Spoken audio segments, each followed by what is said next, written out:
Mesdames, Messieurs, bonsoir, soyez bienvenus pour ce dernier déjà webinaire BeCyberSafe. Alors pour remettre les choses dans son contexte, BeCyberSafe, c'est une initiative qui est portée par le SNI et par Bicom, qui est soutenue par le SPF et par aussi l'Union européenne pour vous donner les clés finalement de votre cybersécurité et vous aider en tant que PME et indépendant à acquérir les bons réflexes en termes de cybersécurité. Je vous mets d'ailleurs le lien de BeCyberSafe dans le petit onglet chat que vous avez en bas à droite. D'ailleurs, faites-nous un petit coucou pour nous dire que vous êtes là aussi, hein. Ça ne mange pas de pain, on se sentira un petit peu moins seul. Ne soyez pas timide, bien évidemment. Et donc, sur ce site BeCyberSafe, vous pouvez retrouver un outil de scan qui est gratuit, qui vous permet justement de scanner un petit peu votre site web, vos activités web, et cela vous donnera déjà un petit état des lieux. Et avec cet état des lieux, vous pourrez ensuite assister à une séance de conseil. C'est quelque chose qui coûte généralement assez cher, hein. Ça, on n'a pas spécialement conscience de ça, mais donc n'hésitez vraiment pas à réserver votre séance de conseil en compagnie d'un expert en cybersécurité qui vous aidera à faire le point sur les différentes potentielles vulnérabilités auxquelles vous pourriez faire face. Donc ça, c'est sur le site becybersafe.be. Vous avez le lien dans le chat. Et en parlant du chat, je dis bonsoir à Félix et à Jimmy qui ne sont pas timides. Et soyez comme Félix et Jimmy, n'hésitez pas à nous faire un petit coucou. Le chat, il est vraiment là pour vous, pour échanger les bonnes pratiques aussi, nous donner un peu votre avis. Si vous avez des soucis ou des couacs techniques, mettez-les aussi dans ce chat. J'y jetterai évidemment un œil. Bonsoir à Jean-Claude qui vient de nous rejoindre. Euh, Si vous avez des questions, mettez-les dans l'onglet questions. C'est beaucoup plus simple pour nous de nous y retrouver généralement. Et enfin, l'onglet sondage qui se trouve juste à côté. Je vais déjà en afficher un. Il va arriver juste à votre écran là maintenant. Je vous pose la question. Alors, c'est une question à choix multiple, hein. Est-ce que vous avez déjà reçu un email suspect, été victime d'une tentative de phishing, voire même subi un incident de sécurité réel? Donc, histoire que l'on voit un petit peu quelles sont vos réalités de terrain et si vous avez été attaqué également une fois. On verra ça tout à l'heure, vos résultats. Pour l'heure, j'accueille mon expert du soir. Il s'agit de l'inénarrable Serge Joutin. Bonsoir Serge. Bonsoir Adrien, bonsoir à tous, bonsoir à toutes. Alors, faut-il encore te présenter, Serge, Ça dépend, ancien, ça dépend. ancien commissaire? Bah oui, c'est vrai, il y a des gens qui ne te connaissent pas. Ancien commissaire de police spécialisé justement dans tout ce qui est le cybermonde, on va l'appeler comme ça, hein, Oui, le cybercrime plus précisément. Euh, et à tes heures perdues, mais elles ne sont plus si perdues que ça, hein, finalement, tu es consultant et conseiller. Justement, on peut te retrouver d'ailleurs si on s'inscrit à la séance de coaching. oui, si vous demandez une séance de coaching, ce sera avec moi et ce sera en visioconférence, bien évidemment. Profitez-en parce qu'on arrive à la fin de l'année. L'année prochaine, il n'y aura peut-être plus cette possibilité et franchement, ouais, ça vaut la peine. Ah, et c'est vraiment un beau cadeau de fin d'année finalement, hein, on peut le prendre comme ça aussi. Donc n'hésitez pas au détriment, enfin, par exemple, les courses de Noël, généralement, on a tendance parfois à les faire un peu tard ici. Faites-les avant la fin de l'année pour être sûr de bénéficier des conseils précieux de Serge. Serge, je te propose d'analyser un peu les résultats Oui, du sondage que nous avons publié, évidemment, sans surprise, 58% ont déjà reçu un email suspect. Je pensais même plus, hein, moi, parce que on en a quand même souvent dans notre boîte mail. Oui, c'est peu. Et 42% nous disent avoir été victimes d'une tentative de phishing. Fort heureusement, personne ici présent n'a subi un réel incident de sécurité Tant mieux, pour l'instant. pour l'instant. Euh, Et pourvu que ça dure. Pourvu que ça dure, eh ben, on va justement vous donner les clés pour que ça dure. Je laisse la parole à Serge, mais on va revenir très rapidement vers vous avec un petit sondage. Mais d'abord, je vais laisser Serge nous présenter le menu du soir. Voilà, le menu du soir. Pourquoi est-ce que vous êtes concerné par la cybersécurité? Parce que tout le monde absolument est concerné. D'ailleurs, je dis toujours, Adrien, tous connectés, tous concernés. Tout à fait. Nous sommes tous des cibles. Petits, grands, moyens, gros, masses, tout le monde est absolument une cible. Alors, on ne va pas faire la panoplie de tous les risques qui nous menacent, mais on va en parler de trois, évidemment, peut-être les trois plus importants pour le public ici. Je vais tenter d'expliquer aussi comment ça peut arriver concrètement, hein. Pourquoi est-ce qu'on, du jour au lendemain, on a des soucis avec son informatique, qu'on ne sait plus travailler. Et surtout, on va essayer de mettre l'accent sur des bons réflexes. Je dis toujours qu'en changeant quelques mauvaises habitudes, ça ne coûte pas un euro, c'est totalement gratuit, ça peut réduire drastiquement la surface d'attaque. Eh bien, voilà, un charmant programme pour ce soir. Et alors, moi, j'ai toujours un petit sondage à vous proposer. On va commencer par des chiffres, hein, de se dire pourquoi finalement il faudrait se sécuriser. Je vais vous envoyer un deuxième petit sondage avec la question suivante. Selon vous, combien coûte la cybercriminalité en Belgique chaque année? Un peu moins d'1 million d'euros, des dizaines de millions d'euros, des centaines de millions d'euros ou même plusieurs milliards d'euros. Dites-nous un peu, à votre avis, comment est-ce qu'on chiffre cette cybercriminalité, c'est dur à dire, à 19h06, chaque année, hein, Oui, justement. oui, mais Les réponses hésitent à 50%. On nous dit des dizaines de millions d'euros, voire des centaines de millions d'euros. Donc voilà, il n'y a personne qui, aucune de ces deux réponses ne se détache vraiment. On reste bloqué à 50%. Eh bien, on va voir avec toi, Serge, que ben, c'est même beaucoup plus que ça se chiffre en milliards. oui, tout à fait. Alors, il faut bien partir du principe que les chiffres qu'on voit ici sont des chiffres officiels. Ils ne tiennent pas compte des entreprises, des particuliers, enfin, de toutes les personnes qui n'ont pas signalé un problème, qui n'ont Mm. pas déposé de plainte, qui n'ont pas contacté leur assurance. Bref, donc, en fait, derrière tout ça, il y a encore tout un chiffre noir, difficile évidemment à évaluer. Ceci, en tout cas, c'est basé sur des rapports officiels. Et donc Donc, 6 milliards, quoi, quand oui, même. oui, C'est quand même. énorme. Oui, oui, enfin 5,9. Bon, maintenant, le On va contenu, on ne arrondir, hein. compte plus aujourd'hui, on peut arriver à 6 milliards. Voilà, à peu presque la moitié, 43% des PME en tout cas, ont déjà subi une cyberattaque en 2023. En 2025, c'est encore plus que ça parce que je peux vous garantir que ces chiffres, ils augmentent chaque année. Voilà, c'est comme ça. Un tiers des victimes sont des commerçants ou des professions libérales, hein, comme vous qui nous regardez pour l'instant, donc 1 sur 3. Et ce que je voulais vous dire dès le départ, c'est que 60% des accidents, crises, etc., auraient pu très probablement être évités simplement en réfléchissant un petit peu et en prenant de bonnes mesures de cybersécurité, la plupart gratuites d'ailleurs. Bah, c'est beaucoup, 60% pardon, d'incidents qui auraient pu être évités. Dites-vous bien que là derrière, il y a des faillites, hein, il y a des gens qui ont perdu leur emploi, etc. Donc c'est quand Mm. même important, même si on n'aime pas, même si ce n'est pas le sujet le plus sexy, hein, la cybersécurité, il faut quand même en tenir compte pour pouvoir travailler correctement. Et d'ailleurs, tu as une petite histoire à nous conter à ce sujet, d'ailleurs. Oh, j'en ai beaucoup, beaucoup, on va passer la nuit si vous voulez.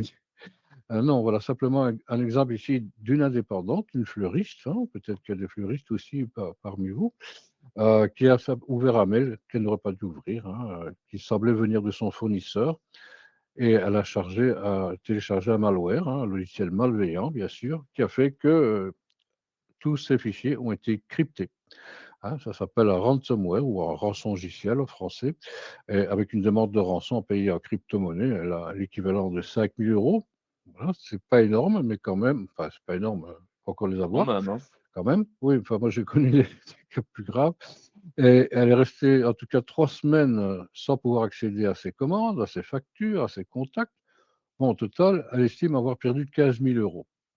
sans compter le stress et le Xanax, pour pouvoir essayer Mmh. de dormir, pendant la nuit. Et donc c'est pas je précise que c'est pas une légende urbaine, c'est un cas que tu Non, as non, connu non, dans le cadre non, de tes pas activités? du tout. Non, non, c'est tout à fait une histoire réelle. Alors c'est ce que je dis pour la troisième fois depuis, 8 minutes qu'on parle, que la bonne nouvelle, c'est qu'on aurait pu éviter probabablement, Mmh. cet incident avec simplement des bonnes pratiques sur la gestion des mails. Parce que j'imagine que Sophie qui était enfin qui est toujours peut-être fleuriste à Liège, elle s'est dit: «Je suis trop petite, moi finalement je vais pas intéresser, Oui, quelqu'un». c'est quelque chose que j'entends souvent, hein. Bon là, je suis un indépendant, je suis tout seul, moi je n'intéresse personne.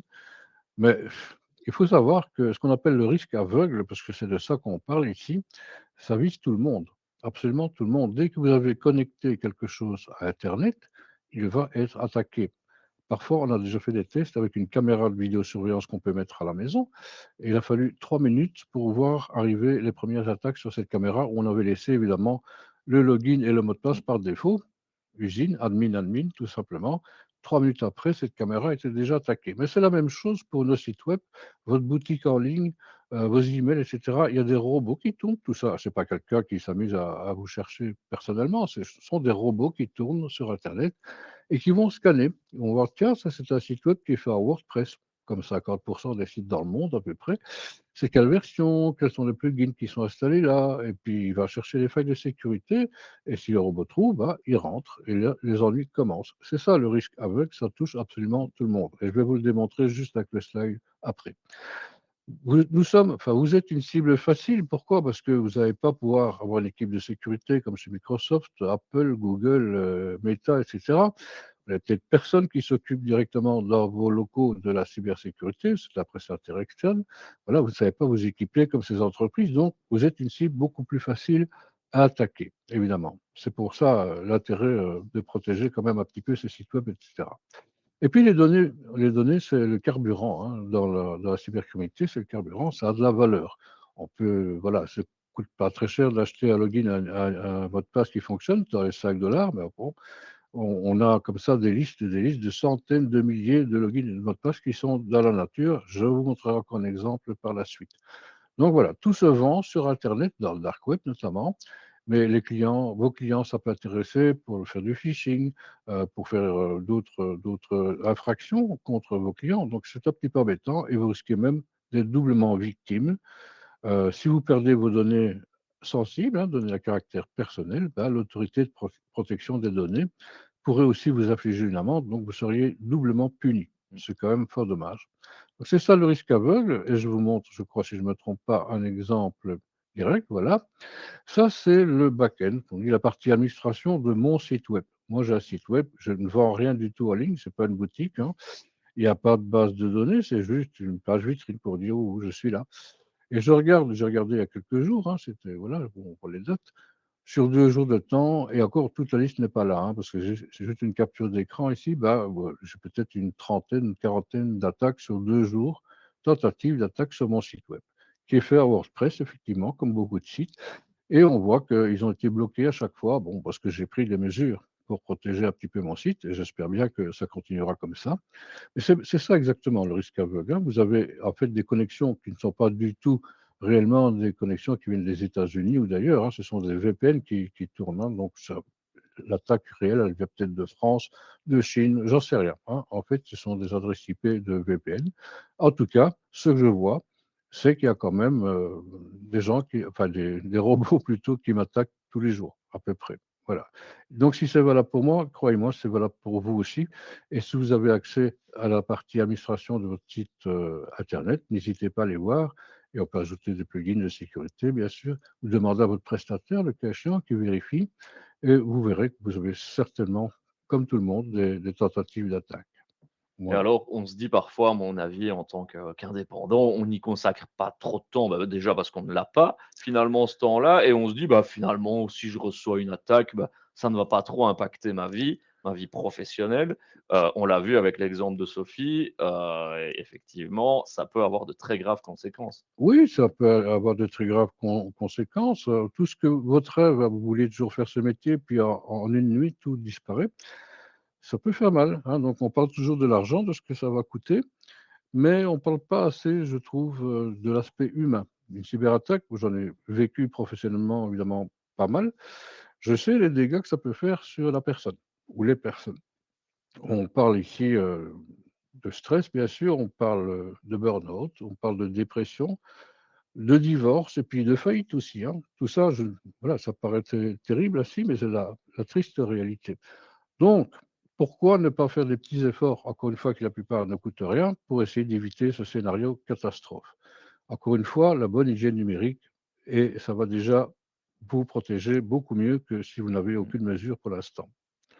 Et donc on va repartir sur le titre de ce webinaire, hein, fuite de données, ransomware, hacking. Ce sont finalement les 3 grands risques qu'on va, aborder ce soir. Oui, ce sont les 3 grands risques évidemment, on ne peut pas les énumérer tous, mais C'est peut-être ceux qu'on a retenus. si vous avez des soucis, vous demandez votre coaching et je vous parlerai d'autres le cas échéant. Le risque numéro 1, c'est la fuite de données. Donc qu'est-ce que c'est la fuite de données? Ben, voilà, vous avez perdu des informations sensibles parce que votre site a été piraté et cetera. Vous avez perdu, les coordonnées des clients, fournisseurs, numéro de téléphone, adresse mail, données de paiement. Si vous avez une boutique en ligne, peut-être que vous stockez des numéros de carte de crédit, des choses comme ça. Alors, ça fait très mal évidemment, hein. Ça va toucher outre le fait que ça coûte cher qu'on peut avoir une amende, il y a aussi l'atteinte à l'image, hein, à la réputation bien sûr. Parfois ça peut arriver, simplement vous avez perdu une clé USB ou on vous a volé votre ordinateur qui était dans la voiture et cetera. C'est comme ça que vous perdez tout, hein. Ou à l'email envoyé à la mauvaise personne, ça arrive aussi. Ou le cloud, parce que vous stockez vos données dans une Dropbox, un OneDrive, un Google Drive, et cetera, qui a été mal configuré et qui est accessible publiquement alors que vous imaginez qu'il n'y a que vous qui avez accès, ben, parfois c'est pas le cas. Donc voilà, ça peut arriver très facilement et parfois ça peut arriver que ce n'est absolument pas votre faute. Je vous montrerai un exemple tout à l'heure aussi. On va y arriver justement On va avec y un arriver petit déjà? outil que tu aimes beaucoup. Moi, j'ai découvert cet outil, via toi, c'est Ou FIBinPwn. Donc on oui, va vous mettre le lien, vous pouvez ouais, ouais. tester finalement Ouais, votre adresse c'est mail. un des sites les plus connus, hein, c'est historiquement, c'est plus ancien, je crois, mais d'autres font ça aussi. Bon, j'ai pris parce que c'est le plus connu et c'est une adresse Gmail que j'ai testée, une adresse à moi, hein. Ça date de 2013. J'étais beaucoup moins prudent qu'aujourd'hui et je commettais l'erreur, autant le dire tout de suite, que d'utiliser le même login, même mot de passe pour plusieurs sites. Eh bien ici, c'est juste une capture d'écran, on ne voit pas tout, mais mon adresse Gmail, elle apparaît dans 10 brèches, hein, data leak, comme on dit maintenant. Donc, voilà, des 10 data leaks où on retrouve mon adresse mail et mon mot de passe. Voilà, je n'ai pas commis d'erreur. J'ai simplement un jour commandé une pizza dans une enseigne bien connue. Et cette enseigne bien connue s'est fait pirater et son fichier client avec fichier client qui n'était pas chiffré, qui était vraiment clair comme ça. Et tous les clients de cette enseigne, bah, forcément, ont eu leur login, leur mot de passe dans la nature. Donc je ne suis pas responsable de ça, mais je suis quand même victime quelque part. C'est corrigé depuis très longtemps, hein, bien sûr, mais encore fallait-il s'en rendre compte. Et ce site, Evibinpool, permet justement de savoir.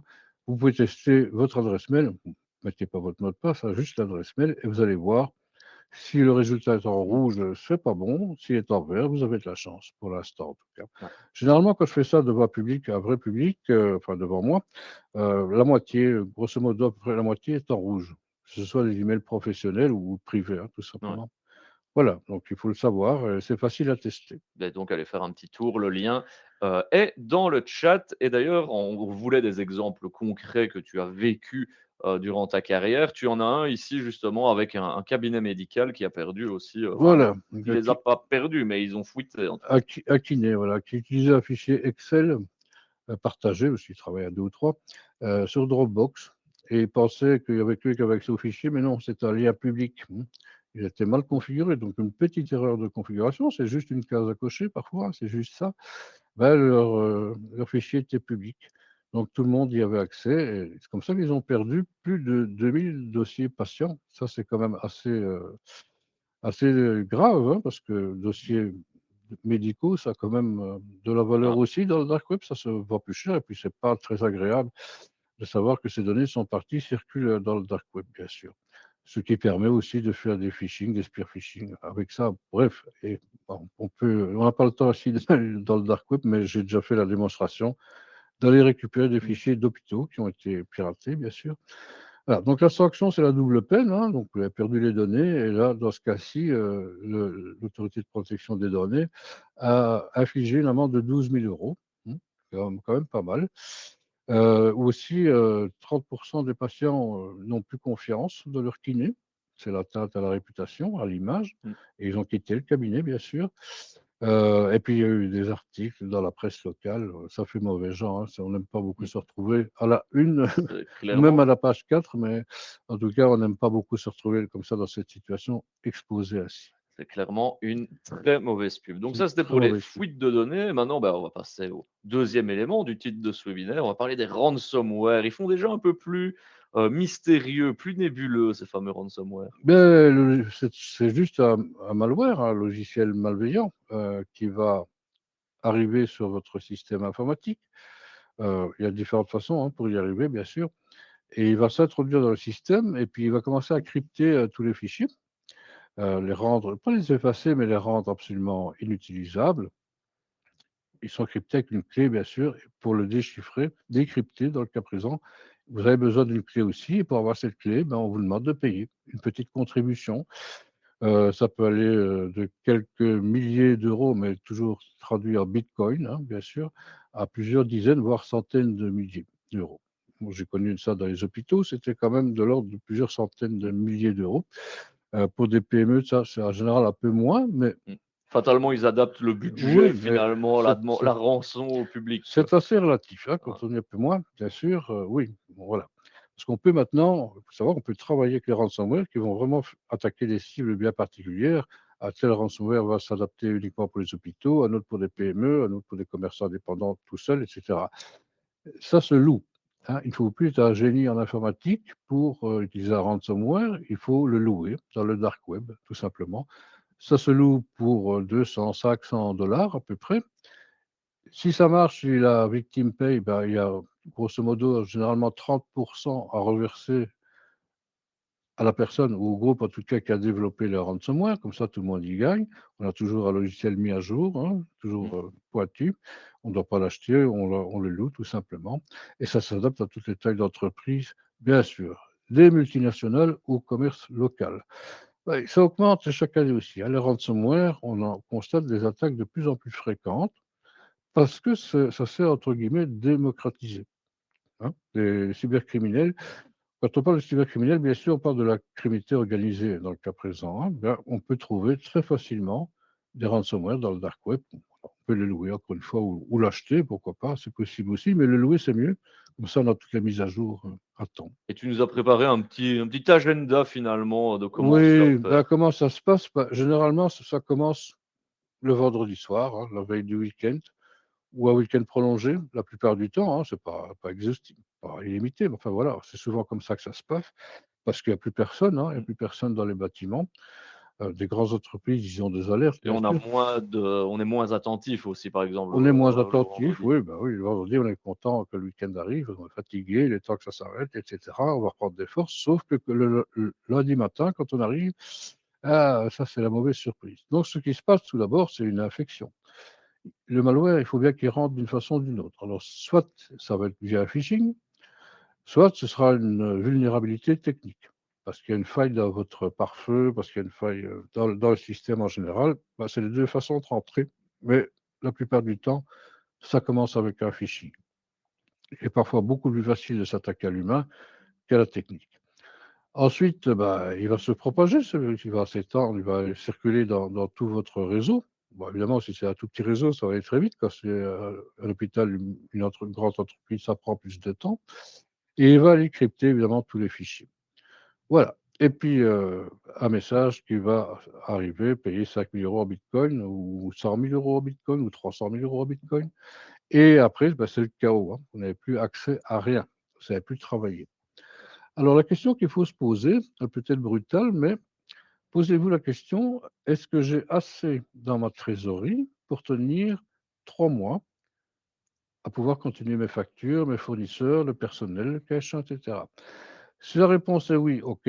Si la réponse est non, il va vraiment falloir se poser beaucoup de questions sur votre avenir parce que je dis 3 mois, c'est la moyenne. Alors moyenne, hein, parfois c'est plus, parfois c'est moins, mais c'est la moyenne pour un une petite entreprise, une TPE, pour remettre son système en route. Parce qu'il va falloir nettoyer, il va falloir acheter du matériel, il va falloir faire appel à des experts et des choses comme ça, prestataires informatiques, enfin, plein de monde, tout ça, ça coûte de l'argent. Il faudra payer aussi, bien sûr. Et si vous ne savez pas tenir 3 mois, voilà, c'est très embêtant. Mmh. Vous allez dépasser cette moyenne et puis, généralement, là aussi, j'ai des exemples, ce n'est pas du vent, c'est des faillites. Voilà, je vous cite en vitesse une entreprise du côté de Tournai, 15 personnes, il y a quelques mois, victime d'un ransomware comme ça, le patron en panique, il appelle son prestataire informatique. Heu, oui, on ne sait plus travailler, on ne sait plus rien faire. Et le prestataire lui répond: «Il y a pas de problème, ça fait 3 ans que je fais les backups chez vous, hein, je vais faire lancer une restauration, une demi-journée, ça repart». Ce n'est pas reparti parce que les backups étaient corrompus. C'est bien beau de faire des sauvegardes, mais il faut les tester. Dans le cas présent, ça n'avait pas été testé et les sauvegardes ne fonctionnaient pas tout simplement. Aujourd'hui, cette entreprise est en faillite. Voilà, c'est un Mmh. exemple parmi d'autres. Comme quoi donc il faut vraiment faire attention à tout et justement on fera un point là-dessus Ah aussi oui, sur, vos backups et vos sauvegardes et on va voir ici, bah, un petit aperçu de à quoi ça oui, ressemble, hein, bon, une petite attaque russe visiblement si on se fie, au logo. bah, c'est le fameux ransomware Petya, hein, voilà, tout simplement. Bah, tout le monde ne connaît pas ça, mais dans Non, c'est plutôt pour ton jargon, ça, oui, mais donc voilà, il est connu, voilà, d'accord. mais Ouais, il voilà était donc très connu, voilà. ici, Voilà. vous êtes complètement, bloqué à ce niveau-là et dès lors, ben, on va se mettre un petit peu, en situation. Que devez-vous faire si vous êtes victime de ransomware? Là, maintenant, vous êtes infesté. À votre avis, que devez-vous faire? Est-ce que vous devez payer la rançon? Est-ce que vous devez débrancher l'appareil du réseau, redémarrer l'ordinateur ou attendre et voir? Dites-nous un petit peu comme ça, au feeling, qu'est-ce que vous pensez, qu'il faudrait faire pour on va dire, essayer de résoudre cette situation au mieux. Est-ce qu'il faut payer la rançon, débrancher l'appareil du réseau, redémarrer l'ordinateur ou attendre et voir? Alors, on a une personne qui nous dit qu'elle veut bien attendre et voir, mais la majorité a le bon réflexe de débrancher l'appareil du réseau, Serge. Et une autre réponse qui va te faire, un autre enseignement de ce sondage qui va te faire plaisir, c'est que, eh bien, personne nous dit qu'il faut payer la rançon, car toi, c'est ton leitmotiv, c'est non, on ne paye pas la rançon. Alors, c'est le conseil que je donne. Ceci dit, c'est pas interdit, heu, de payer la rançon, tant que vous êtes privé, hein. On va pas demander à un service public de payer la Mmh. rançon avec l'argent public, mais en tout cas, si vous êtes privé, vous pouvez le faire. Encore une fois, vous n'avez aucune garantie, vous allez échanger avec des crapules, hein, qui n'ont aucune éthique. C'est pas vous savez pas si vous allez pouvoir, recevoir cette clé pour, décrypter vos fichiers. En payant, vous financez le crime organisé, vous devenez une cible récurrente parce qu'il y a une chose que vous devez savoir, c'est que dans le dark web, les gens qui payent, ça circule aussi, hein, dans les groupes, spécialisés de ransomware. On dit: «Ah bah, tel il a payé, OK, l'autre il entend ça, bah, si je l'attaque, il va peut-être payer une deuxième fois». Donc voilà, c'est un risque que vous prenez et dans certains pays, mais pas le nôtre, en tout cas pas maintenant, c'est illégal. Alors, je sais qu'il y a quand même pas mal, de patrons d'entreprises, de petites entreprises, PME, qui payent la rançon parce qu'ils n'ont pas 3 mois de trésorerie.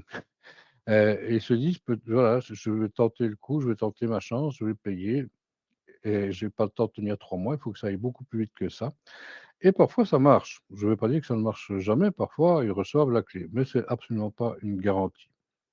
Voilà. Le bon réflexe aussi, c'est de débrancher. Quand on dit débrancher l'ordinateur, c'est-à-dire de l'isoler. Isoler la machine, couper tout ce qui est réseau sur cette machine pour l'isoler, mais vous pouvez la laisser allumer. Une fois qu'elle est hors du réseau, qu'elle est isolée, il y a plus grand risque, hein, que ça se propage plus. Parce que les services spécialisés de la police, ils savent aussi analyser la mémoire vive, ce qu'on appelle la RAM, hein.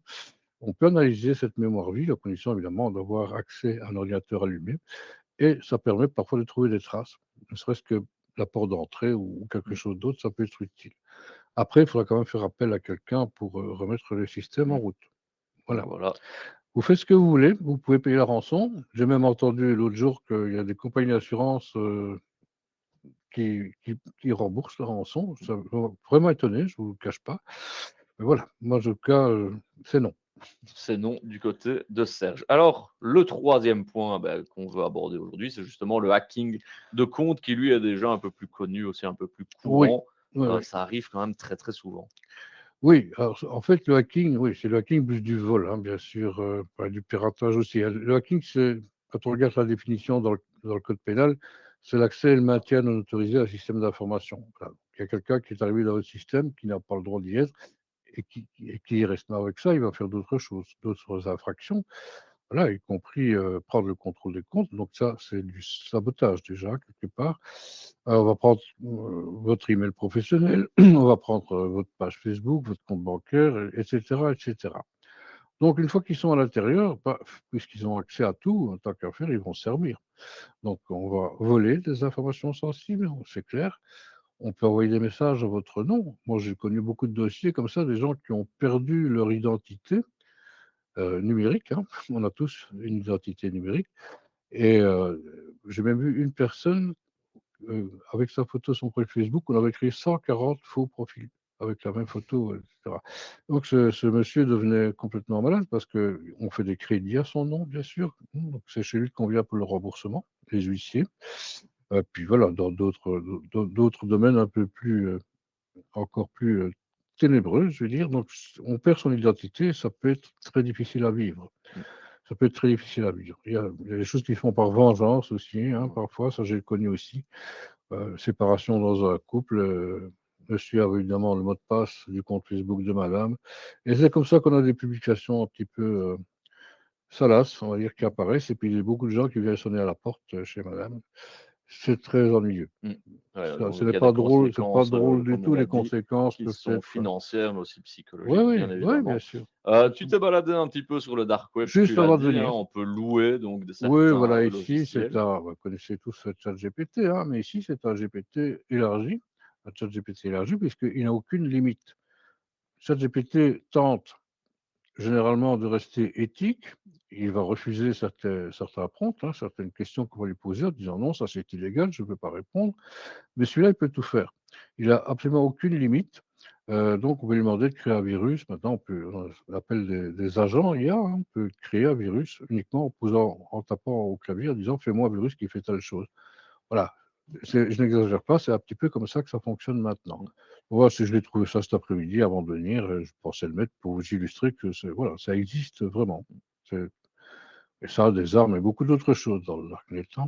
Tu parlais aussi de, justement perdre son compte Facebook. Encore Oui, une fois, là voilà. une anecdote que tu as vécue, un propriétaire d'un restaurant à Gand, justement.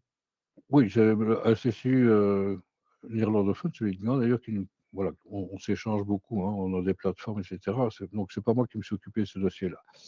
Mais beaucoup de commerçants indépendants ont une page Facebook et travaillent beaucoup avec cette page. Ben là, voilà, le restaurant, qui s'est fait pirater son mot de passe. Ça veut dire qu'il y a des messages, vous savez, dans les commentaires offensants qui ont été publiés. On a supprimé toutes les photos, des plats, bien sûr. Enfin, c'est 3 ans de contenu qui ont été effacés, plus les remarques positives des clients aussi, bien sûr. Bon, il y a des clients qui ont été choqués de voir passer des messages auxquels ils ne s'attendaient vraiment pas de voir sur la page, de ce restaurant. Donc ça peut aussi faire perdre une clientèle, hein. Facebook n'a jamais répondu aux demandes de Mmh. récupération de comptes. Voilà. Facebook, ils font ce qu'ils veulent, comme la plupart des autres, fournisseurs de services américains. Et ce restaurateur a dû reconstruire depuis le début, sa présence en ligne finalement, Mmh. et on sait combien c'est important d'avoir des avis positifs, d'être connu en tout cas par l'intermédiaire de Ouais. plateformes comme Facebook, et d'autres. Alors, tout simplement, encore une fois, ça aurait pu être évité, ça, si, le restaurateur avait utilisé la double authentification, donc c'est-à-dire une deuxième couche de sécurité après le mot de passe, à code à rotation, à SMS de confirmation, enfin bref, vous connaissez l'empreinte digitale, la reconnaissance biométrique, voilà, un deuxième facteur en plus du mot de passe. Vous pouvez avoir le meilleur mot de passe du monde, s'il part dans une fuite de données comme moi j'ai eu, je vous ai montré en 2013, c'est pas de votre faute, mais votre mot de passe le meilleur du monde, Mmh. il est quand même visible par beaucoup de gens. C'est pour ça qu'il faut ajouter un deuxième facteur pour sécuriser ça. Alors, encore quelqu'un qui m'a écrit, cet après-midi, qui m'a dit: «Oui, on a publié un truc sur Facebook, on sait contourner la double authentification». Oui, on sait la contourner. Ah bien sûr, il y a des gens qui sont calés, qui savent le faire, mais actuellement, ça reste quand même la meilleure protection jusqu'à ce qu'on Mmh. supprime complètement les mots de passe. Ça viendra un jour, les gens y travaillent, et pour l'instant, je vous conseille quand même de l'activer, Ça cette double ça authentification, réduit quand même drastiquement les dès risques. qu'on peut. Voilà, dès que vous pouvez, il faut absolument l'utiliser. Alors, on a vu ces différents risques. Maintenant, on va voir un petit peu comment ça arrive concrètement avec une première porte d'entrée Ah, le qui est phishing. le phishing. C'est le plus classique, hein, tu le dis, Oui, le phishing et tous ses dérivés, hein, bien sûr. Encore une fois, dans les 3 grands risques cyber, Adrien, il y a les accidents, hein, donc les incendies, inondations. Il y a le facteur humain, c'est nous, c'est le plus gros risque. Et puis il y a la malveillance, hein, donc la mmh, cybercriminalité. Et dans la partie malveillance, on constate, ce sont des choses qui viennent de rapports tout à fait sérieux, que 91% des cyberattaques commencent par un phishing.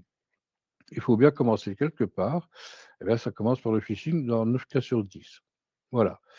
Contre les petites entreprises, en tout cas, comme on a vu ce restaurant, pas de double mmh. authentification, et cetera. On clique trop vite sur un lien malveillant. Puis c'est souvent le facteur humain aussi Le facteur qui humain, oui, enfin, oui, on n'est on a pas. beau avoir toutes les Oui, meilleures oui, protections, bien sûr. finalement, si dans un Là, moment de faiblesse, on clique objectivement, là où il faut pas. oui, objectivement, les cybercriminels travaillent sur nos points faibles, hein, qui sont bien connus. Mmh, On ne fait pas attention à tout. On ne va pas décortiquer l'URL, donc le lien, on ne va pas le décortiquer lettre par lettre, voir qu'on a remplacé un i par un 1, etc. Donc voilà. C'est pour ça que personne n'est à l'abri, même des gens qui mmh. sont parfaitement au fait. En tout cas, il faut rester vigilant à tout moment. Voilà. Mais en tout cas, à l'heure actuelle, 9 cyberattaques sur 10 commencent par un phishing. Et d'ailleurs, on a une petite activité à vous proposer.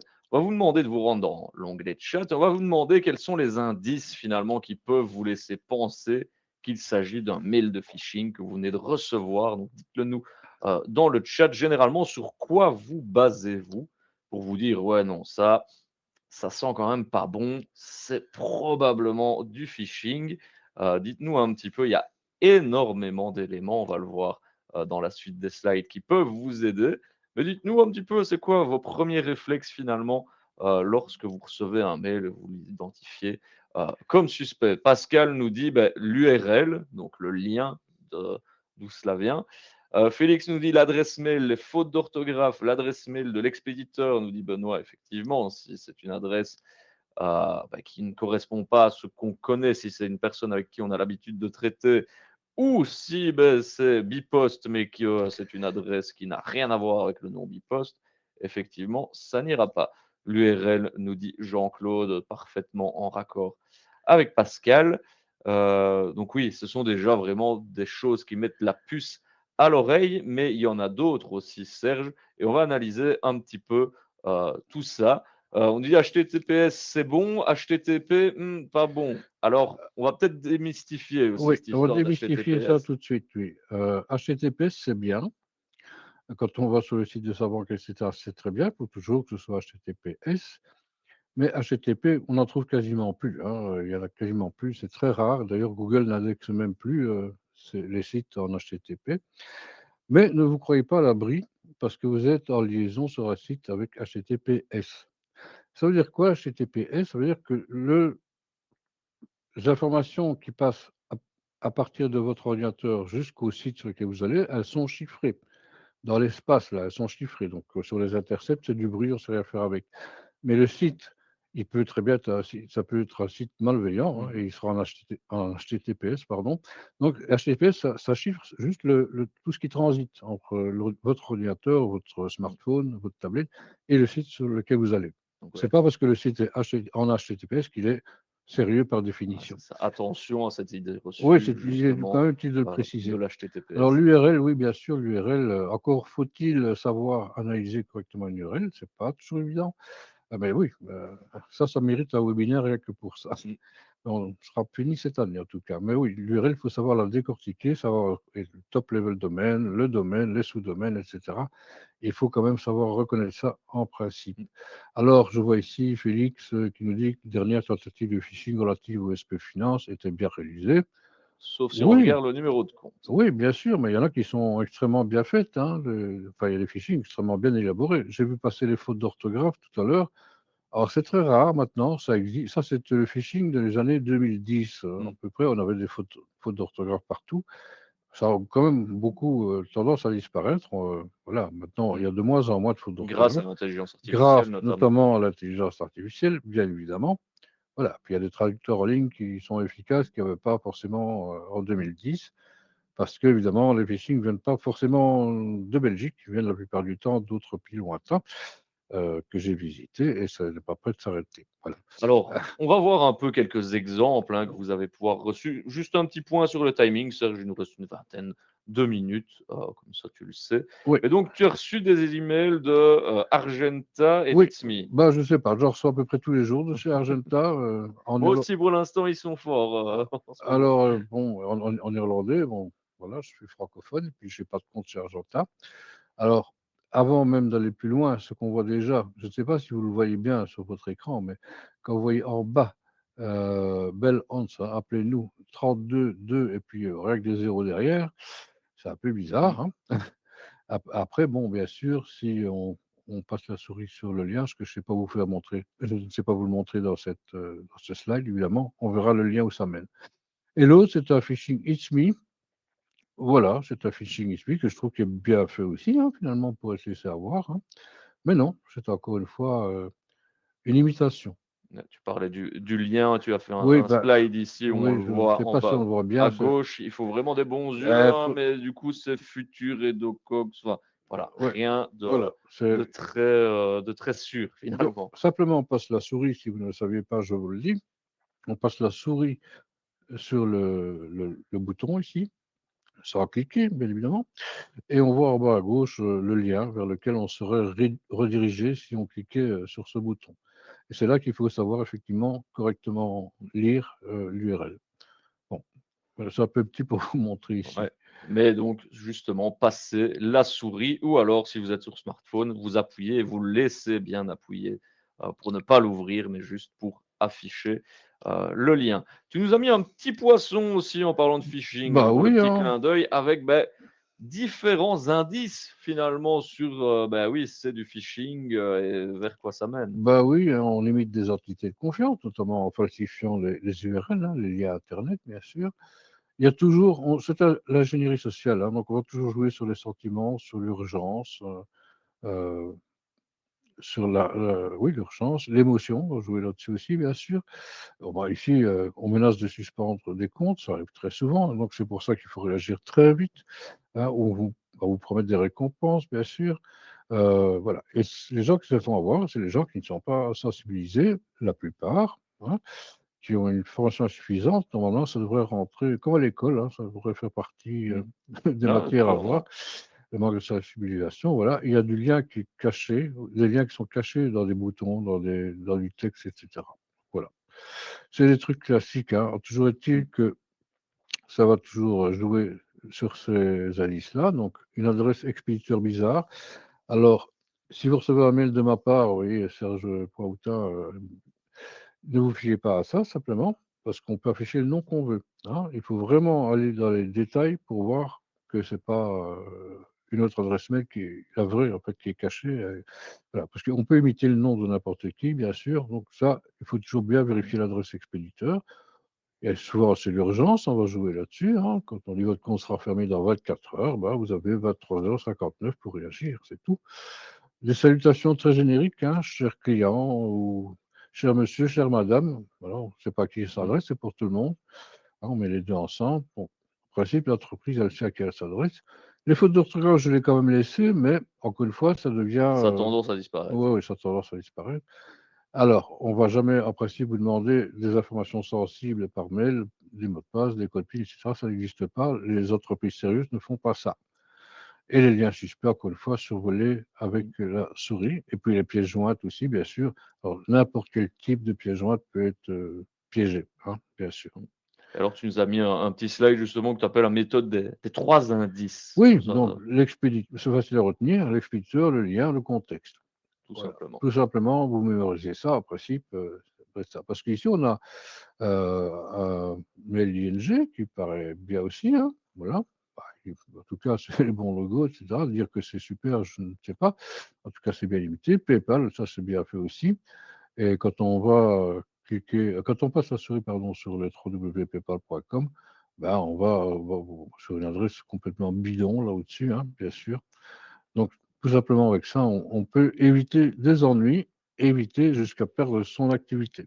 tout Alors, simplement. tu nous parles aussi, bah, de différents types, hein, de phishing Oui, parce qu'il y en a plein. On va peut-être les survoler on au va les vu du survoler. timing, mais donc le spear phishing, qu'est-ce que c'est? C'est un phishing ciblé, donc c'est pas le phishing générique que tout le monde va recevoir. Non, ici, vraiment, on s'attaque à quelqu'un parce que le but là derrière, c'est une cyberattaque en règle, hein. Donc, Mmh.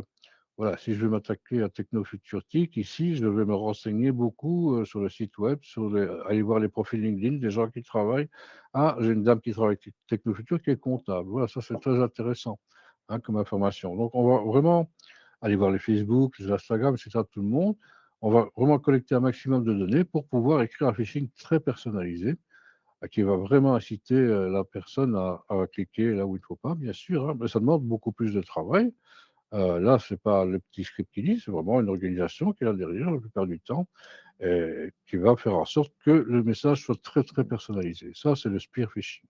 Alors on a d'un autre côté le smishing qui lui, bah, se fait par Oui, mais SMS, hein, voilà, ça, on est sur les mêmes, c'est juste le moyen d'arriver finalement. oui, mais c'est le phishing et c'est dérivé, bien sûr, hein. Donc là, je suis étonné.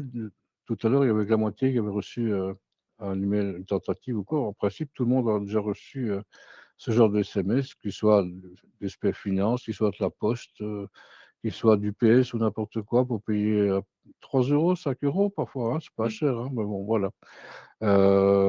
C'est smishing, tout simplement. Simplement ici, on ne sait pas passer la souris et comme Adrien l'a souligné tout à l'heure, vous mettez votre doigt sur le lien et vous attendez 2 3 secondes et vous verrez le pop-up avec l'endroit où vous seriez redirigé.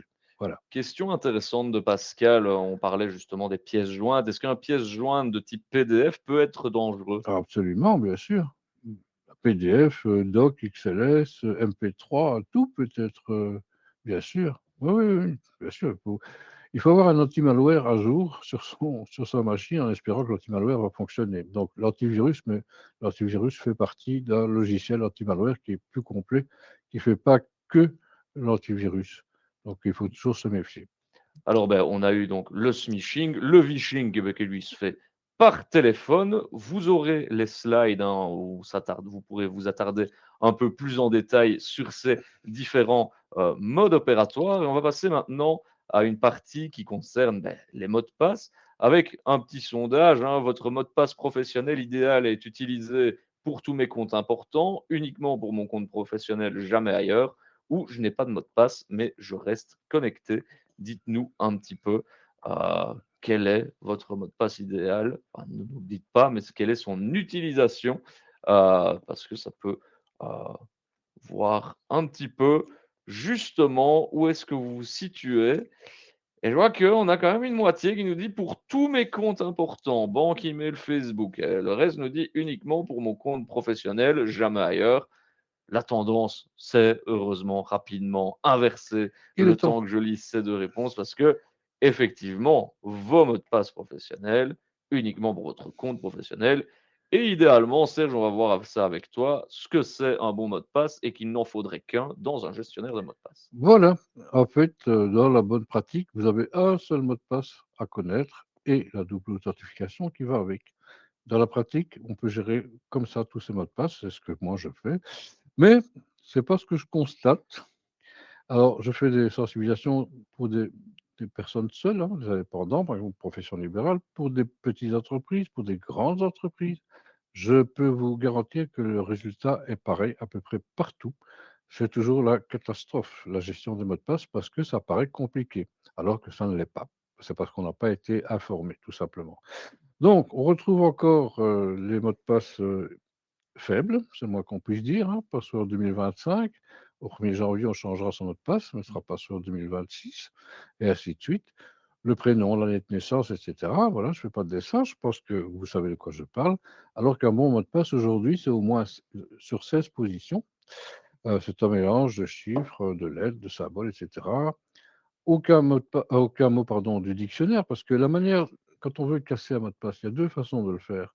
On fait soit ce qu'on appelle la brute force attaque, c'est-à-dire qu'on va une machine qui va tester toutes les possibilités.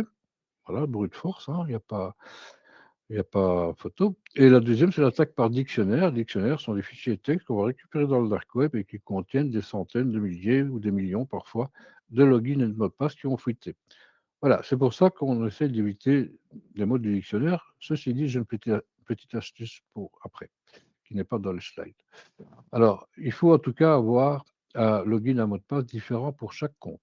Tout simplement pour éviter ce que moi, l'erreur que j'avais commise en 2013, où j'étais dans 10 fuites de données parce que j'utilisais le même login, le même mot de passe pour plusieurs comptes. Non. C'est ça le problème, c'est quand il est piraté, c'est tous les comptes qui sont piratés avec. Hein. Donc, il faut absolument que ce soit unique pour chaque compte. Et la solution, effectivement, c'est d'utiliser un gestionnaire de mots de passe d'excellents qui sont gratuits et ce n'est pas compliqué. Et vous aurez même un tuto si vous voulez. Et tu vas justement, nous montrer un petit exemple Oui, que tu as enfin, que alors, tu as vu. un exemple parmi d'autres, voilà. Pour le mot de passe, le seul que vous devrez retenir, celui qui permettra d'ouvrir votre coffre-fort numérique, donc le gestionnaire de mots de passe, celui-là, vous devez le mémoriser. Voilà, si vous pas l'écrire sur un post-it, ça ne sert à rien. Vous allez créer une phrase, voilà, que vous êtes sûr de pouvoir vous rappeler, mais une phrase qui n'a pas forcément beaucoup de sens. Quoiqu'ici, l'exemple, voilà, pourquoi pas. Bon, voilà, il est pas mauvais, hein, pour moi, il n'est pas suffisant parce qu'il n'est pas assez long quand même. Il devrait être plus long que ça. Alors moi, je ne connais pas mes mots de passe, j'en ai plus de 800. Franchement, j'ai plus de 800 avec mon gestionnaire de mots de passe. Je ne le connais pas parce que c'est lui qui les gère. C'est lui qui va générer le mot de passe. La seule chose que je lui dis, c'est que je veux en 25 ou 30 caractères et il va générer le mot de passe. Il le stocke, il le chiffre et moi, je m'en occupe plus. Quand je me connecte sur LinkedIn, bah, il rentre mon login, mon mot de passe et ainsi de suite pour tous mes autres comptes. Voilà, donc il y a un truc qui s'appelle Bitwarden. C'est pas celui que j'utilise, mais il est très bon, Bitwarden, parce qu'il est gratuit et open source. Parce que quand on dit gratuit, on pense souvent, oh là là, la pub et tout, pas du tout. Ici, il est open source, n'importe qui peut aller voir le code source et voir qu'il n'y a pas de backdoor qui sont installés quelque part, etc. Il y a un lien vers un tuto que j'ai fait, je suppose qu'Adrien va le mettre, Je m'en occupe, bien parce évidemment. que bon, cliquer sur votre écran, là, ça va pas marcher. C'est sur mon site web, j'ai mis un petit tuto, comment aller télécharger, installer, configurer Bitwarden, par exemple. Voilà, ça vous fait un bon exercice et c'est pas difficile à faire. Mmh. On Alors, parle de Dashlane aussi, hein, dans le Dashlane, chat. Oui, oui, il y en a plein, hein, Dashlane, finalement, oui, des enfin, oui, il y en a des quelques-uns, outils de oui. gestionnaire de mots de passe. Benoît Ouais. nous dit, du coup, est-ce qu'un gestionnaire de mots de passe n'est pas piratable? Est-ce que, finalement, si j'ai un gestionnaire de mots de passe, je suis tranquille? Alors, c'est arrivé il y a quelques années chez LastPass, qui est assez connu, où il y a eu une erreur humaine, hein, c'est le facteur humain, Mmh. encore une fois. Un ingénieur senior de chez LastPass qui travaille chez lui au télétravail sur un ordinateur personnel, un peu étonnant quand même, heu heu, qui était, faillible. Son ordinateur était faillible, puis il y a des failles de sécurité et cet ingénieur était une cible, hein, évidemment, voilà. On a plein d'exemples comme ça, des gens qui sont intéressants à les pirater. Il se fait pirater et lui, il avait accès, enfin, je raccourcis, mais enfin, il pouvait avoir accès au mot de passe maître, donc c'est-à-dire les mots de passe qui ouvrent le gestionnaire de mots de passe. Voilà, je autant vous dire que la réputation à l'image a été, Mmh. sévère. Voilà, alors oui, la sécurité totale n'existe pas, mais ça reste encore une fois le meilleur moyen pour gérer actuellement Mmh. ses logins et ses mots de passe. Un très grand mot de passe Un très bien grand mot de passe. compliqué, juste pour votre gestionnaire de mots Oui, de passe et puis après, vous pouvez justement être un peu plus tranquille oui. à ce niveau-là et ne pas mettre, par exemple, on a vu avec le Louvre, hein, ils avaient mis Louvre comme mot de Louvre, passe. oui, C'est et quand pour les même logiciels Thales, c'était Thales le mot c'est de quand passe, même c'est génial. Tout à fait.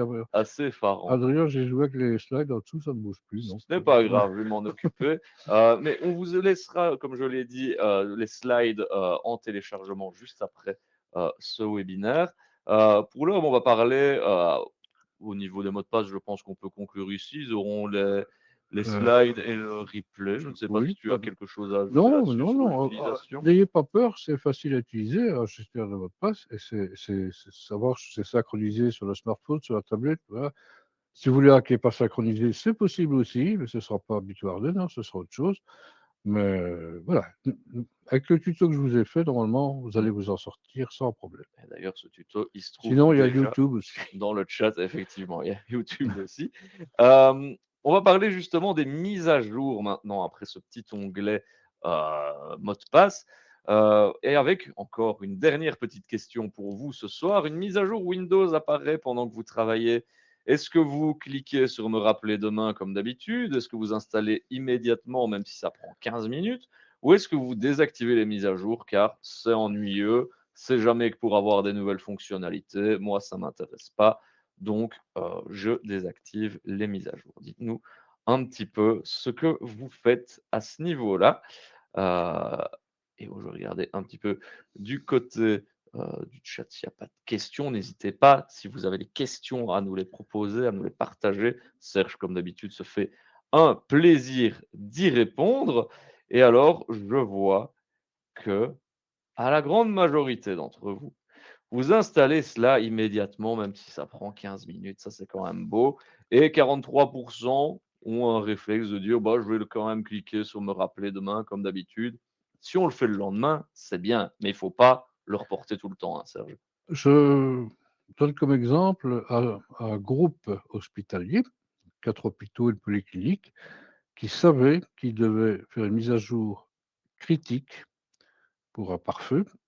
Ils s'étaient mis dans les to-do parce qu'on avait publié sur internet, il y a des sites spécialisés pour ça, on publie les failles critiques et les informaticiens sont supposés aller voir ça de temps en temps.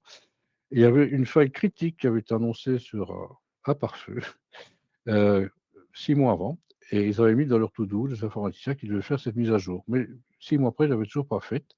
C'est comme ça que ce groupe hospitalier s'est retrouvé à l'arrêt complet et qu'il a fallu 1 an pour reconstruire tout le système. Ça a coûté un pont, hein, évidemment, c'est à 7 chiffres-là, alors que si cette mise à jour avait été faite, on aurait pu éviter ça. Encore une fois, on aurait pu l'éviter. Je ne jette pas la pierre, hein, mais ils étaient très occupés, n'avaient pas eu le temps de faire la mise à jour. Voilà. Les mises à jour, ça corrige des bugs, la plupart. Ça apporte des nouveautés, hein, des nouvelles fonctionnalités, ça c'est très bien. Mais avant toute chose, ça corrige des bugs parce que ce sont des humains, même s'il y a là maintenant, qui codent, hein, qui font les applications, et toutes nos applications, il y a des bugs. Il y a des bugs dans toutes. Quand on les découvre, ben, on corrige, on patch, comme on dit, et on propose la mise à jour à installer. Il faut le faire. Il faut le faire. Moi, j'ai un réflexe tous les matins. C'est une routine, en fait, hein. Quand je prends mon deuxième café dans le fauteuil, que je lis les news, je fais les mises à jour sur mon smartphone, sur ma tablette, comme ça, directement. Et ça peut être fait automatiquement, mais moi, je les force encore pour encore aller plus vite. Voilà. C'est une routine, il faut absolument faire ces mises à jour. Voilà, parce qu'elles apportent des corrections, elles bouchent des trous, hein, des failles, qui pourraient être dramatiques aussi, bien sûr. Donc voilà les statistiques, hein. Oui, je vois que sur Linux, ça va plus vite, oui, c'est vrai, mais tout le monde n'utilise pas Linux. Beaucoup de gens sont sous Windows avec un compte administrateur, hein, parce qu'ils ont acheté leur ordinateur, ils l'ont Mmh. allumé, ils ont fait les mises à jour qui durent 3 jours là, sur Windows, et puis ils travaillent avec leur ordinateur, mais avec le compte administrateur. Non, prenez un compte utilisateur avec moins de droits, ça évitera des problèmes aussi, mais c'est un autre débat. Donc voilà, les mises à jour, il faut les faire, absolument. Les Ouais, mises à jour, c'est tous les jours. tous les jours. Et comme tu l'as dit et comme on l'a répété, il faut se retirer cette idée, reçue que c'est pour des nouveautés, qu'on s'en fiche finalement parce que c'est pour des nouvelles fonctionnalités qu'on ne veut pas. Mmh. L'importance de la mise à jour, c'est la faille de sécurité. Bah oui, absolument. Bah oui. Et donc, on va revenir maintenant, sur la fin de ce webinaire à, bah, différents aspects qu'on a déjà abordés, mais que tu voulais faire un petit focus dessus. Bah, Oui, l'erreur humaine notamment, bah oui, c'est la plus grande et la plus oui. connue. Oui, c'est bien sûr, hein, le facteur humain, c'est 85 du risque cyber, hein, à peu près. À 1 ou 2 près, c'est ça, hein. Alors, quand j'ai mis la clé USB garée, bon, clé USB portable, disque dur externe, hein, on peut tout oublier dans le train, on laisse dans la voiture, on retrouve avec les vitres cassées. On peut se faire voler aussi, bien sûr. Donc voilà, il y a des mesures à prendre de chiffrement, de précaution, enfin bref. Le mot de passe sur un post-it, je l'ai vu combien de fois dans ma carrière, à éviter absolument, sous le clavier aussi, dans le tiroir, c'est pareil. À Charleroi, dans une librairie bien connue, on vend le carnet de mots de passe, Adrien. Pourquoi pas? Il faut mieux l'éviter aussi, c'est pas une bonne idée, franchement. Verrouiller son ordinateur quand on quitte son local, etc. À Windows, c'est les touches Windows L. Voilà, c'est verrouiller, puis après vous déverrouillez. C'est très simple à faire. Ça peut éviter des problèmes. Voilà, quand vous êtes à plusieurs dans le même bureau, on ne sait jamais, je ne dis pas qu'il faut être parano, mais c'est un bon réflexe. Voilà, prenez ça comme un réflexe. Je quitte mon bureau, je fais Windows L et ma session est verrouillée. Personne ne peut y accéder à part moi quand je reviendrai. Et ce qu'il faut éviter aussi, c'est le Wi-Fi public. Ah oui, si vous faites du nomadisme numérique, comme on dit, hein, vous travaillez dans le train pour aller au boulot, vous prenez l'avion, et cetera, vous à l'aéroport, dans les gares, la TGV, bon, au McDo du coin, on vous propose du Wi-Fi public. Alors, c'est très facile, généralement, de pirater un Wi-Fi public. C'est vraiment pas compliqué. On peut les imiter aussi très facilement, les Wi-Fi publics. Donc, il vaut mieux éviter de se connecter comme ça. Deux choses possibles. Soit vous utilisez un VPN. Si vous ne savez pas ce que c'est, prenez une séance de coaching, je vous expliquerai. Sinon, ben, si vous êtes en Europe, vous mettez votre 4G, hein, tout simplement. C'est beaucoup plus sécurisant, beaucoup plus sécurisé que vous connecter directement avec le Wi-Fi. Voilà. De toute façon, je rappelle que la Suisse n'est pas en Europe, hein. Si vous allez en vacances au sport d'hiver en Suisse, Ça risque de coûter cher, ça risque de coûter effectivement. cher. Oui. Alors, justement, on a parlé déjà un petit peu tout à l'heure avec les ransomware, les bonnes réactions en cas d'incident. Tout le monde, pratiquement, a eu la bonne réponse de débrancher l'ordinateur du réseau. On va venir compléter un petit peu ce panel de bonnes réactions. Oui, ben, c'est ce que j'ai dit tout à l'heure, débrancher le réseau, Wi-Fi, vous tirez le câble Internet, vous coupez le Wi-Fi, Bluetooth, tout ce qui est réseau, vous laissez la machine tourner toute seule, hein. Comme ça permettra peut-être à un service spécialisé de prendre des infos utiles dessus. Prévenez vos collègues surtout, attention, il ne faut pas avoir peur de crier au feu, hein, comme en cas d'incendie, parce que ne pas le faire, c'est mettre. On passe de la gestion d'incident à la gestion de crise, hein, directement. Quand on se replie sur soi-même, on ne dit rien, on laisse faire. Non, il faut prévenir tout le monde, les collègues, l'IT, bien sûr. Si c'est un prestataire externe, il faut l'appeler. Et il faut évidemment, après, changer tous les mots de passe depuis un appareil sain, hein, un appareil qui est sécurisé, vous pouvez changer tous vos mots de passe. Quoique, si vous avez un gestionnaire de mots de passe, ça devrait quand même ne pas, il n'y aura Mmh. pas de danger avec un gestionnaire de mots de passe parce qu'il est quand même chiffré. Et ne payez pas la rançon, encore une fois. C'est un conseil, c'est pas une obligation. Et au point 2, prévenez Ouais. justement les collègues, les collaborateurs, partenaires, mais aussi l'APD. Oui, quand il y a un incident confirmé, bien sûr, il faut notifier l'autorité de protection des données. Voilà, on est obligé de le faire. Ça, c'est une obligation légale. En cas de perte de données à caractère personnel, encore une fois, hein. Mmh. Mais voilà, ça, c'est une obligation légale, on n'a pas le choix, c'est comme ça. Ne pas le faire, bah, c'est risquer encore des ennuis plus importants Mmh. par la suite. Mais rappelez-vous, faites attention, redoublez de prudence, vous êtes en mode de fonctionnement normal, vous cliquez sur un lien suspect, vous en rendez compte, vous êtes en gestion de l'incident. C'est encore rattrapable peut-être, j'espère, en interne. Vous ne le faites pas, vous ne prévenez personne. Là, évidemment, on arrive au ransomware quasiment, et là, on n'est plus en incident, on est en crise. Et la crise, vous ne savez pas vous en sortir tout seul. Vous allez devoir faire appel à des externes. Et les issues de la crise, bon, bah, parfois on répare, parfois on ne sait pas réparer. Alors, on va conclure ici ce webinaire finalement avec une posture à avoir et 3 réflexes pour justement se protéger en guise de clôture, de rappel de tout ce qu'on a déjà vu ici finalement. Ouais. Donc, rester prudent, toujours être méfiant, hein, toujours se méfier. Alors, c'est pas être paranoïaque, encore une fois, mais c'est juste de l'intelligence, hein. Du bon Développer sens. de bon sens, oui, de logique et de bon sens. Prenez un temps de réflexion avant une action qu'on vous présente comme urgente, hein, toujours. Les expéditeurs, les liens, encore une fois, c'est ce qu'on disait tantôt, le contexte, est-ce que c'est normal? Voilà, et si je reçois un smishing qui me dit que je dois payer 3 € pour mon colis poste alors que je n'ai rien commandé, on est bien d'accord que tout de suite, c'est pas normal. Mmh. Mais voilà, parfois, il se peut qu'on ait vraiment commandé quelque chose, donc ouais, il faut être doublement prudent. C'est souvent justement dans le genre de cas où on se dit: «Tiens, est-ce que je clique ou pas?» Oui, Tu l'as dit tout à l'heure aussi, l'importance des backups, mais oui, qu'ils soient bien faits. et qu'il soit testé. Voilà, et ici, c'est une règle très connue, hein, dans le milieu, on appelle ça la règle 3-2-1. Il y a 3 sauvegardes sur 2 supports différents, dont un qui est au moins externalisé. Quand on dit externalisé, ici, une copie hors site, pourquoi? Bah, ici, si l'incendie dans votre bâtiment, une inondation, et cetera, voilà, il faut que ce soit en dehors de chez vous. Le cloud, hein, pour ça, tout simplement, et vous pouvez chiffrer vos données aussi facilement. On n'a pas le temps d'évoquer les logiciels, il y en a des très bons, qui sont open source aussi, mais en tout cas, il faut une copie dans le cloud. Mmh. Ça peut être Dropbox, ça peut être OneDrive, Google Drive, voilà. Mais il faut une copie hors site. 3 copies, 2 supports, un externe. Et alors, le troisième réflexe, et c'est un peu ce que vous faites, hein, déjà en étant aujourd'hui à ce webinaire, c'est agir pour votre cybersécurité et mettre en place des solutions pour que tout se Oui, passe au mieux. on pourrait faire beaucoup plus que ça dans la liste, hein. Mmh. On pourrait prévoir aussi un plan entreprise, sa checklist et cetera. Mais enfin bon, ici, faites les mises à jour, programmez-les pour qu'elles soient automatiques, c'est le plus simple. Sensibilisez-vous, prévenez aussi les gens qui travaillent avec vous, hein, pourquoi pas. Il faut développer une culture de la cybersécurité finalement dans votre activité, que vous soyez petit, moyen ou grand, il faut développer cette culture. Il faut faire des tests, j'ai parlé des sauvegardes, hein, parce qu'avoir un backup corrompu et puis une entreprise qui tombe en faillite à cause de ça, c'est un peu dommage.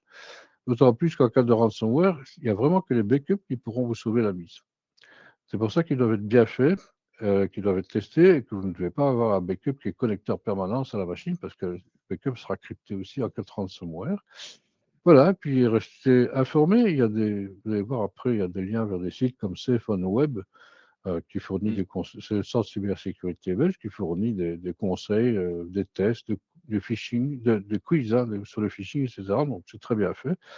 Comme vous avez un peu de temps, ben, n'hésitez pas. Voilà. Et moi, j'ajouterais même un cinquième point à ce point Ouais. agir, c'est, tout simplement inscrivez-vous pour la séance de conseil. Pourquoi pas? C'est vraiment le meilleur moyen, pour poser toutes vos questions à Serge, que ce soit, on a revu les gestionnaires de mots de passe, on a vu les mises à jour et cetera. N'hésitez vraiment pas à réserver une séance Mhm. de coaching. C'est gratuit, c'est quelque chose qui coûte normalement pas mal d'argent et ici, vous avez, encore quelques jours, quelques semaines pour vous inscrire, mais ce Je sera dirais clôturé quelques avant jours. fin d'année, hein. Quelques Donc il faut jours. Ce sera vraiment clôturé fin de l'année de toute c'est ça. façon. Hein, donc, Donc il faut vraiment vous inscrire, et dès je vous maintenant. promets, le 25 décembre, je ne fais rien. Oui, parce que Voilà. Serge est fermé entre Noël et Je vais Nouvel faire An, c'est merde. bien connu. Voilà. Mais donc voilà, n'hésitez vraiment pas à vous inscrire, c'est totalement gratuit et ça peut rapporter gros, comme diraient certains. Et donc, parce que finalement, assurer, sa cybersécurité, c'est aussi assurer sa quiétude, sa tranquillité et le Et, bon déroulement, et de son ses gagne-pain. opérations. Hein, et C'est son ça. gagne-pain aussi. Hein. Voilà. Parce que quand on voit des choses comme j'expliquais, la petite entreprise de 15 personnes, c'est quand même triste. Mmh. C'est quand même triste d'en arriver là. Voilà. Et alors, Serge vous l'a promis, il y aura plein de ressources que vous pourrez Ouais. télécharger. Alors ici, vous n'allez pas cliquer dessus parce que si vous le faites, fatalement, ça ne va pas marcher. Mais ce que je vous propose, c'est de vous rendre dans l'onglet Apps. Ce sont les 3 petits points qui sont à côté de, chat, questions, sondages. Donc vous avez 3 petits points Apps. Ensuite, vous cliquez sur Partage de fichiers. C'est une petite flèche qui descend d'un nuage et ensuite vous pouvez cliquer sur Télécharger le PDF qui n'est pas piégé, hein, de Serge. Non, non, C'est pour rebondir sur, quand la même. question de tout à l'heure, de Pascal. Mais donc, rendez-vous sur Apps, donc les 3 petits points, Ouais. partage de fichiers et ensuite télécharger. Vous pouvez télécharger le PDF que vous avez vu ce soir Ouais. avec, d'autres slides bonus et tout plein de liens qui Oui. sont bonus Euh, également. Donc ça, c'est notre premier petit cadeau de fin d'année, on va dire, en plus de cette séance de coaching gratuit. on Donc peut juste n'hésitez revenir sur ouais, le pas slide de une souci. seconde, juste que j'explique. Donc, Safe on Web, j'en ai parlé. Alors, les 20 actions, le mémo, c'est vraiment minimal. Hein. C'est un petit PDF que je vous ai préparé, mais c'est vraiment minimaliste. Hein, donc c'est très facile. Security Coach, c'est une petite application que j'ai développée, sans prétention, qui est totalement gratuite. Vous allez sur securitycoach.be, vous aurez toutes les explications, la vidéo, etc. Ça s'installe sur ordi, sur tablette, sur smartphone. C'est totalement gratuit, il n'y a pas d'inscription, il n'y a pas de log, c'est comme ça. Vous pouvez l'utiliser comme vous voulez. Et voilà, encore un petit cadeau de Saint-Nicolas, hein, on y est presque, Oui, hein, il te manque oui, juste un peu la longue barbe oui, ça c'est et foutu. de teindre un peu tes vêtements, mais sinon Ouais, on serait vite oui. à Saint-Nicolas. Excellent webinaire, nous dit Félix, excellente présentation et le charisme habituel de Serge Waddels. Merci Ouais, à vous 2, mais merci merci Félix, beaucoup. on ira Euh, boire un verre un jour. Pourquoi pas. Pascal nous dit aussi merci beaucoup, très instructif. Et bonne soirée. Oui, on n'a plus que cela à se dire finalement. Il n'y avait pas eu beaucoup de questions. Serge, tu as toujours capté ton audience comme tu le fais d'habitude. Je te remercie pour cela et je vous remercie aussi, cher public, pas Serge public. Oui, il a bu. C'est la fin de soirée, hein, Serge, pour moi. Il est temps de fermer les portes et de vous souhaiter à toutes et à tous une belle soirée. À Et bientôt. Bye bye. de bonnes fêtes à Et venir. de bonnes fêtes aussi. Oui. À bientôt. Bonsoir.